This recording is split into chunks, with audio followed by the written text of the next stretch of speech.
bienvenue sur la chaîne du Petit Bazar. Aujourd'hui on se retrouve pour une vidéo speed coloring et cette fois c'est le retour des coloriages mystères. Alors j'ai voulu réouvrir le tome 1 du coup des coloriages mystères de Disney. Et alors j'ai voulu commencer par le coloriage numéro 1. Alors pour ceux qui me suivent pas ou qui connaissent pas mes coloriages mystères, j'aime bien moi vous montrer le petit nuancier que je me crée pour le coloriage. Pour ceux qui connaissent pas le principe des coloriages mystères de Disney, en fait en bas il y a des petits numéros qui correspondent à une couleur. Et du coup moi j'associe un crayon ou un feutre par rapport à ce que j'ai à la couleur. Mais j'aime bien vous le noter pour vous, comme ça si vous voulez faire le même coloriage et que vous aimez bien le rendu des couleurs, vous pouvez simplement copier plus facilement. Parce que j'aime beaucoup les coloriages mystères, mais ce que je trouve quand même un peu long à faire et pas toujours simple, c'est de choisir justement les bonnes couleurs correspondant au petit carré en dessous du coloriage. Donc du coup, pour les couleurs, en 1 du coup c'est le trait de crayon noir. Moi j'utilise les Papermate noirs parce qu'ils sont assez denses dans leurs couleurs. Ensuite en 2 j'ai utilisé le crayon de couleur Polychromos Faber-Castell numéro 278. En 3 le numéro 174. En 4 le numéro 170. En 5 c'est le feutre Faber-Castell Pitt 136. En 6, c'est aussi un feutre Faber-Castell en 220. Le 7, c'est de nouveau un crayon de couleur Polychromos en 123. Le 8, c'est du 189. Le 9, c'est du 132. Le 0, du 184. Et le A, c'est du 102. Voilà. J'ai voulu le laisser un petit peu apparent dans le coloriage. Je sais pas si c'est une très bonne idée. Vous me direz en commentaire ce que vous en pensez. Et donc voilà, je commence ce petit coloriage. Ça m'a fait vraiment plaisir de reprendre les coloriages mystères. Ça faisait un petit moment que je n'avais pas fait en vidéo avec vous en tout cas. Alors je suis désolée, l'image tremble malheureusement. Comme vous voyez, j'ai changé d'espace. Je suis toujours confinée avec mon papa. Mais j'ai voulu m'installer à l'étage sur une petite table. Mais en fait, elle bouge beaucoup trop. Donc désolée, je me remettrai en bas la prochaine fois. Du coup, n'hésitez pas à me dire en commentaire à quel moment vous avez arrivé à deviner le personnage du coloriage. Je pense qu'on va deviner assez vite.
Du coup là pour la couche de feutre violette, j'ai fait deux couches de passages en fait de feutre pour de un correspondre mieux au nuancier en bas qui était fait, qui était un violet un peu plus intense, et aussi parce que ça gomme énormément les traces que les feutres peuvent faire.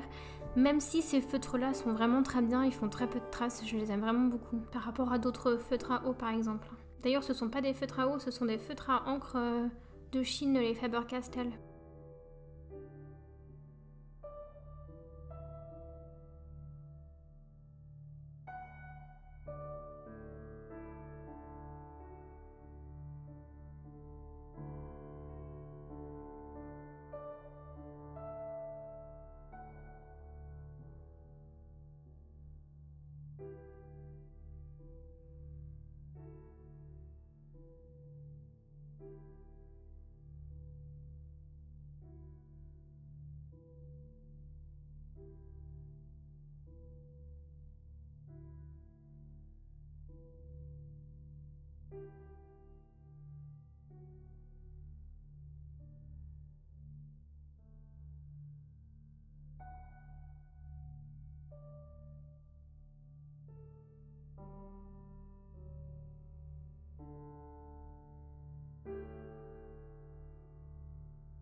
Moi j'aime bien utiliser faire les contours en noir à la fin. Je trouve que c'est là où le coloriage prend vraiment vie.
Et ensuite à la fin, je viens remettre du Posca blanc dans les surfaces blanches pour faire bien ressortir tout ça et puis gommer, vous savez, les petits traits gris qui séparaient les cases. Je trouve qu'il rend vraiment très bien ce coloriage, j'aime beaucoup. Pourtant, je suis pas une grande fan de la fée clochette, mais je trouve que le coloriage est très beau. Je sais pas ce que vous en pensez vous, n'hésitez pas à me dire en commentaire.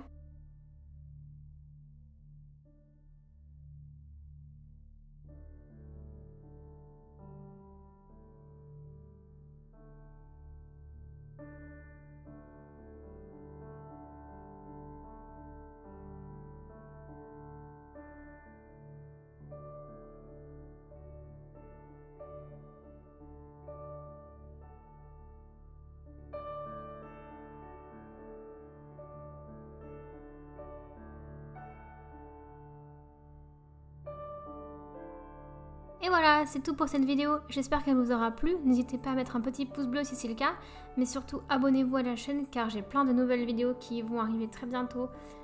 Et moi je vous dis à bientôt sur la chaîne du Petit Bazar.